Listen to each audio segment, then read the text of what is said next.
Hey everybody, welcome back to the War Boss Fitch channel.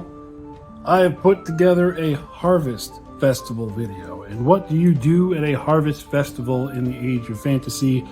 Well, we have a joust. I went hunting for some jousting rules, and of course I came across Full Tilt from Games Workshop. Full Tilt was a White Dwarf supplement that was put out back in the old days when they were allowed to have fun. And those rules are still available online if you search for them. So I wanted to use the Full Tilt rules, but I wanted to put a one-page rules spin on them. So I've done a little bit of converting to it.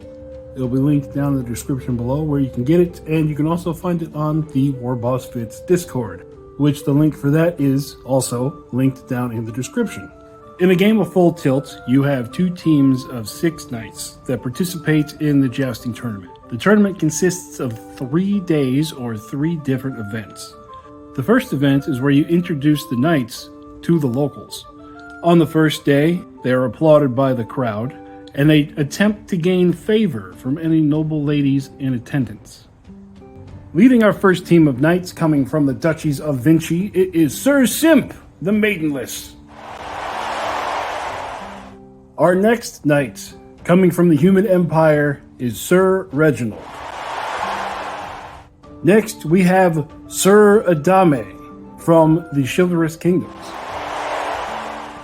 Also from the Chivalrous Kingdoms, Sir Sawale. And making it a trio from the Chivalrous Kingdoms, we have Sir Thomas. And then we're not quite sure where his paperwork came from, Sir Gillo. Someone tell him to put a spit shine on that armor before he meets the ladies. Now our second team of jousters, it is being led by Sir Ashby from the Halfling Holdings, riding on his big black rooster. Then our next knight, also a member of the Halfling Holdings, is Sir Dinky. Another halfling, Sir Kelby. Then finally from the Enchanted Forest, we have 3 noble gnomes on their slippery steeds. Sir Mimsby, Sir Noggle, and Sir Whistletink. Now the next thing to talk about are the different knightly virtues. Each of the knights is going to have a different knightly virtue that will affect what happens in the joust. There is the virtue of devotion, which gives 3 rerolls. There is the virtue of discipline, where they do not have to roll to see if they are unhorsed. They automatically pass that roll. The impetuous virtue, meaning they automatically strike first. The knightly ardor virtue. They get +1 to their armor penetration on the first pass. The Templar virtue, +1 to hit on the first pass. The virtue of disdain. They disregard the first wound they suffer. The virtue of purity. They can never use the swipe or dodge ploys, but they re-roll their armor saves. The virtue of valor. Roll a d6 when you are trying to swoon the ladies, and that counts as a double. I'll explain that more in just a second. And then there is the virtue of jousting.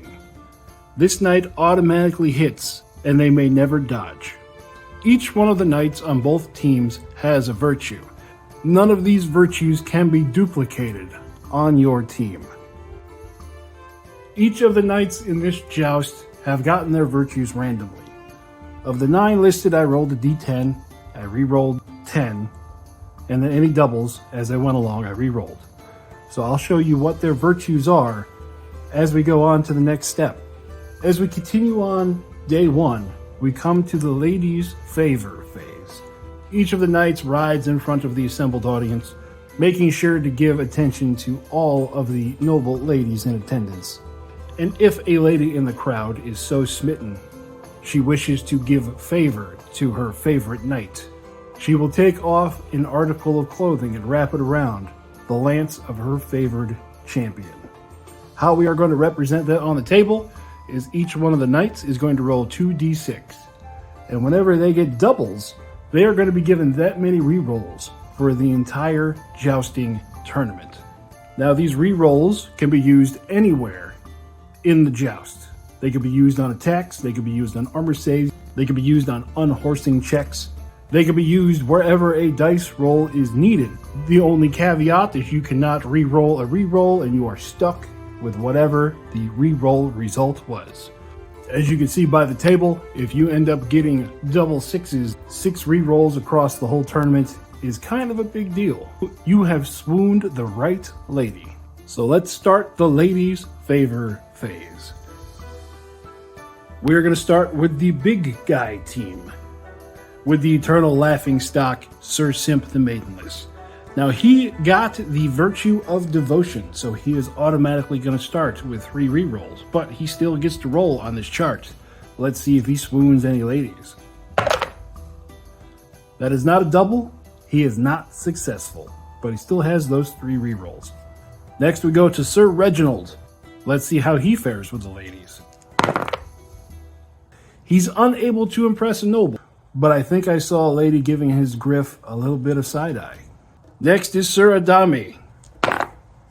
He rolls a double 4, which means he gets 4 rerolls. One of the fair ladies of the crowd has seen fit to pass her favor on to him. Next is Sir Sawal. With a double 6. Someone check the crowd. There's a half-naked noble lady walking around. Next is Sir Tomas. With a double 2. Able to gain a little bit of favor with the ladies. Lastly, Sir Galau.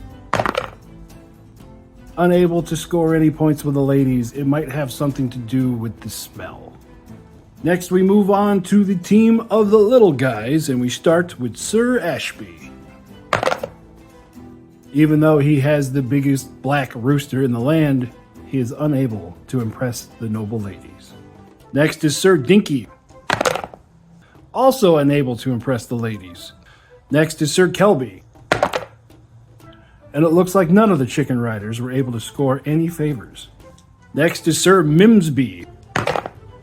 I don't think he was able to get any noble lady to get close to his mount.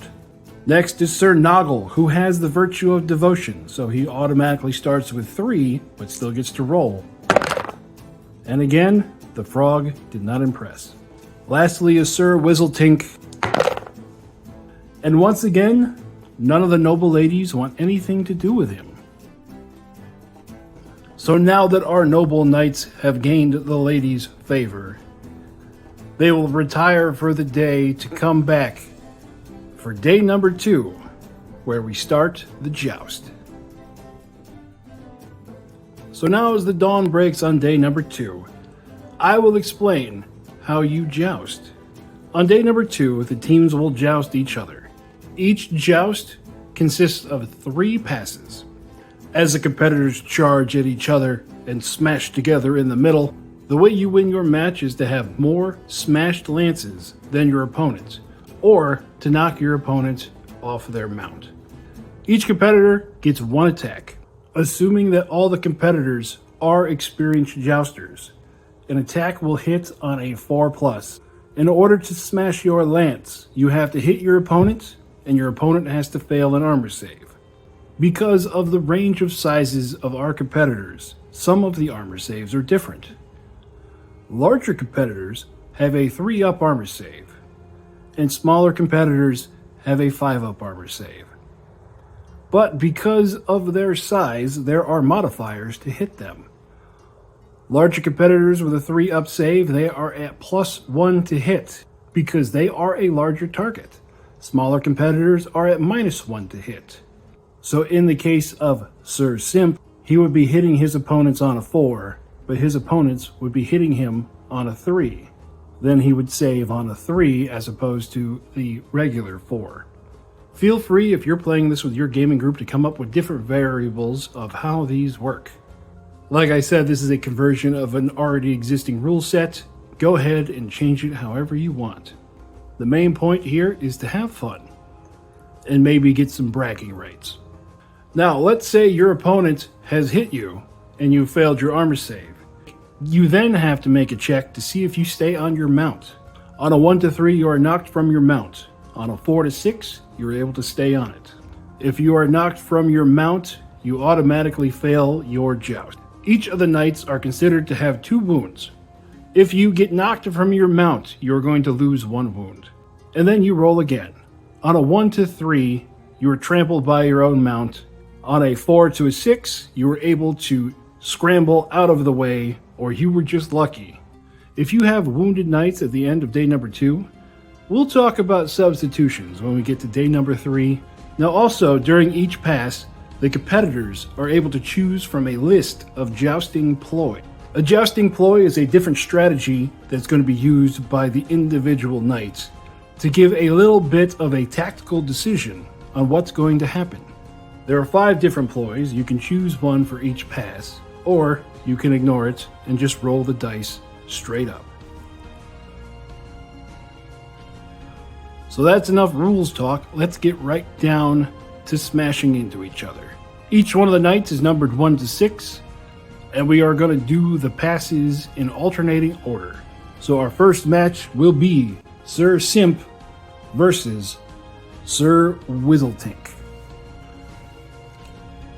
So our competitors have lined up on the tilt, waiting for the horn blast. And there they go! Charging down the line, they come together, and Sir Simp has chosen the aim for the shield ploy, while Sir Whizzletink has chosen to lean in. Sir Simp's lance makes contact first, looking for a 5-up to hit the small target, and it's a miss. Sir Whizzletink, using lean in, is at -1 to hit, but he is still looking for a 4 to hit, and he misses. Rather anticlimactic for our first pass. As our knights round the ends of the tilt, they line up for a second pass and wait for the horn. As they smash together, Sir Whizzletink has chosen to aim for the shield, while Sir Simp chooses to swipe. So Sir Whizzletink connects first, looking for a 3 to hit. He hits. Sir Simp has an armor save of a 3, which he passes. But now, because of the swipe, Sir Simp hits on a 4 and misses. Lining up for the third pass, this time Sir Whizzletink has chosen to dodge, and Sir Simp has again chosen to swipe. So Sir Whizzletink does not get to attack on this pass, and he would be -2 to hit, but because this is OPR rules, a 6 always hits, meaning that Sir Simp, even with the +1 to hit, still needs a 6. And misses. Next up is Sir Reginald taking on Sir Noggle. Spurring their mounts, they crash into each other. Sir Noggle choosing aim for the helm, while Sir Reginald chose aim for the shield. Sir Reginald attacks first, hitting on a 5. He misses. Sir Noggle hits on a 4. He hits, +1 to the AP of the lance. Sir Reginald saves on a 4. He fails. 1 smashed lance to Sir Noggle, but because Sir Reginald has the virtue of discipline, he automatically passes his unseating check. Lining up for the second pass, Sir Reginald has chosen to swipe, while Sir Noggle has chosen to aim for the shield. Sir Noggle attacks first, on a 3. He hits.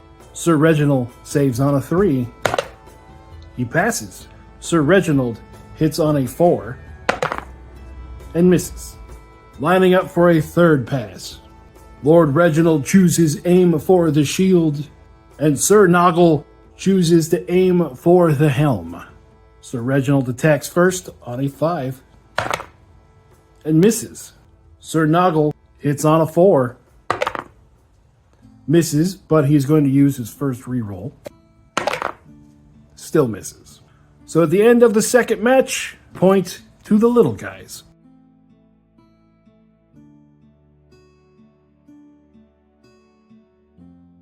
Sir Adame attacks first and misses. But with 4 rerolls, he will attempt again. Sir Minky aiming for the helm is at -1 to hit, so he is looking for a 5. And hits. Sir Adame needs to make an armor save of a 4. He fails, but with his virtue of purity, he automatically rerolls it.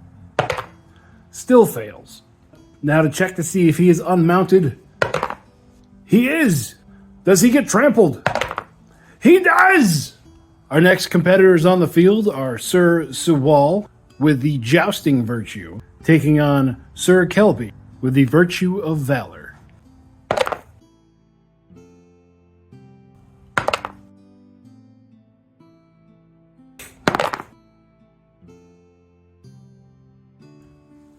Our combatants for round number 5, Sir Tomas for the big guys, and Sir Dinky for the little guys.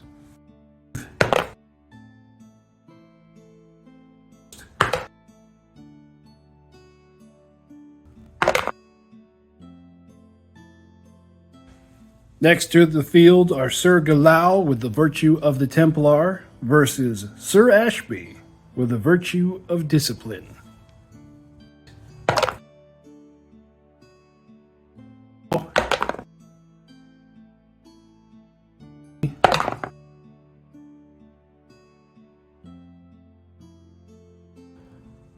So as the sun rises on day number 3, our team of big guys are just spectators.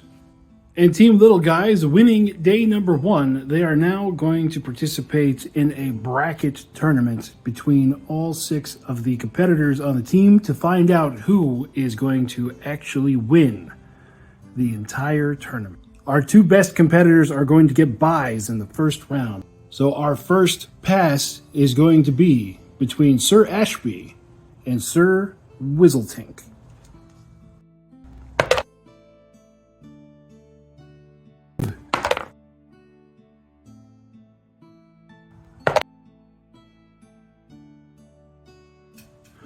Our next combatants enter the pitch. Sir Noggle up against Sir Dinky.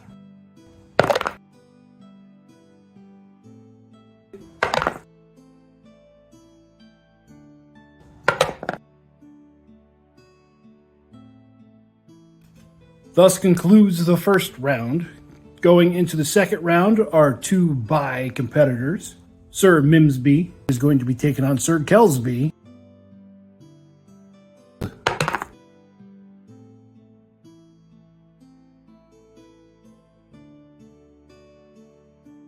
Sir Dinky and Sir Whizzletink enter the tilt.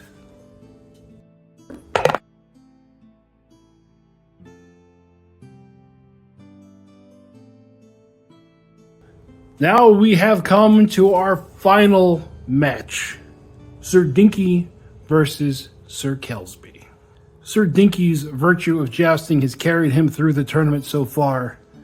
Sir Kelsby has used all of his reroll. Let's see how this turns out.